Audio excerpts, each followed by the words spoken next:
Welcome back. In this video, I'm going to touch on the very basics of our quick add function. This is how we add or we create the actual physical items. So it doesn't matter if it's a convenience store and we're adding a shelf item or a cafe where we're running adding a coffee or a bottle of water, whatever it may be, it doesn't matter. We can always use the quick add. It's the minimum requirements we'll need to add an item into the system. So today I'm just going to show you the very basics. So let's go back into our buttons.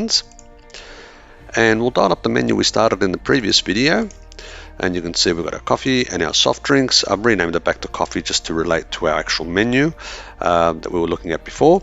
So let's go to our soft drinks. What I'm going to do now is go to the quick add update function, and now I'm going to show you how to quickly add a product. Now this is a very complex screen. When you look at it, there's things happening everywhere. Don't let it worry you.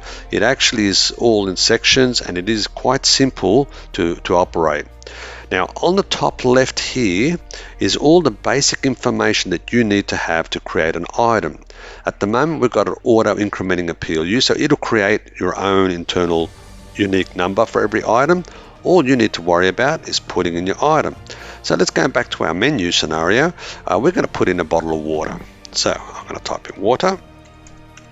Now if this is in a convenience store and you want to scan it and you've got a barcode, you put the barcode here, you just scan it, or you can type in the number manually, it doesn't matter.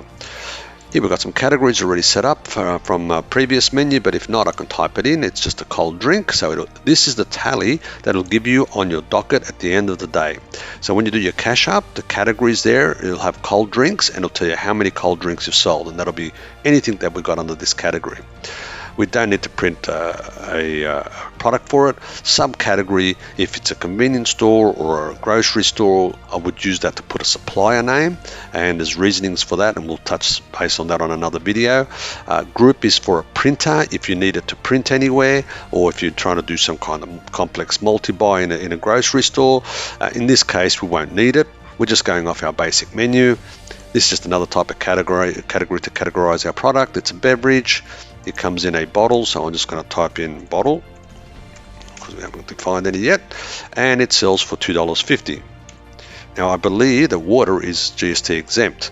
It's the only product in the bottle form that is actually GST exempt as I understand it. I could be wrong, check with your accountant. If you need to include GST, it defaults to inclusive GST, just tick the GST button.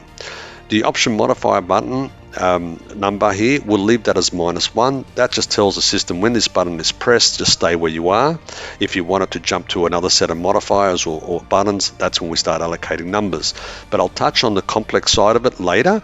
This is the minimum we need to create an item. So I'll just again summarize this. We just type in the name of the product, water. It is a cold drink. It is a beverage, bottle, and it's $2.50. Now all I do is press this button that says add new item, and it adds it to the bottom of the list. There it is there. Okay, so that's how easy it is to add an item. That's the very basics. Now if I want to add another cold drink, like say a water 600 ml, all I need to do is 600 ml, change the price, I'm going to make that $4.50, and I'm going to add that as an item. So now we've got two items. That is the very, very basics of quick add on how to add an item. Then to add these items on the buttons, simple. You can go back and we'll touch base on adding these items on the buttons a little later. But in this particular video, I just wanted to show you those very, very basics on how to put an item into the system. That's how easy you can create your items. Thank you for listening.